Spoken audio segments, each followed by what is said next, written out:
काही गोष्टी ना शेअर करताना खूप छान वाटतं. म्हणजे आता मी जी चरकू चपाती बनवत आहे, म्हणजे आमच्याकडे याला तिखट चपातीला चरकू चपाती म्हणतात. तर याचाच ना मी आधीसुद्धा व्हिडिओ बनवलेला. मला वाटतं एक 2 वर्ष तरी झाली असतील, जेव्हा मी नवीन चॅनल चालू केलेलं होतं. आणि तो शॉर्ट्स व्हिडिओ एवढा व्हायरल झाला, बापरे! बिलीव्ह होणार नाही की त्याला ना कंप्लीट 3 करोड व्ह्यू आलेले. आणि एवढं सरप्रायझिंग झालं ना माझ्यासाठी, बापरे!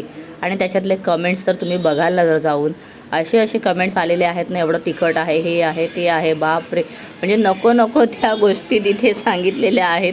आणि खरं सांगू, आम्ही या चपातीला ना किती वेळा नाश्त्यामध्ये खातो, बनवतो, पण कधीही असा कोणता प्रॉब्लेम आम्हाला झालेला नाही आहे. आणि आमच्या गावी तर ना ही खूप फेमस आहे चपाती. म्हणजे कोणता पराठा वगैरे करण्यापेक्षा ना असं मस्त तिखट, लाल तिखट वगैरे घालायचं, मीठ घालायचं, थोडी कोथिंबीर वगैरे आपल्याला ॲडिशनल जे पाहिजे ते टाकायचं, मस्त तेल लावून नंतर खरपूस भाजून घ्यायचं आणि चहा बरोबर एन्जॉय करायचा.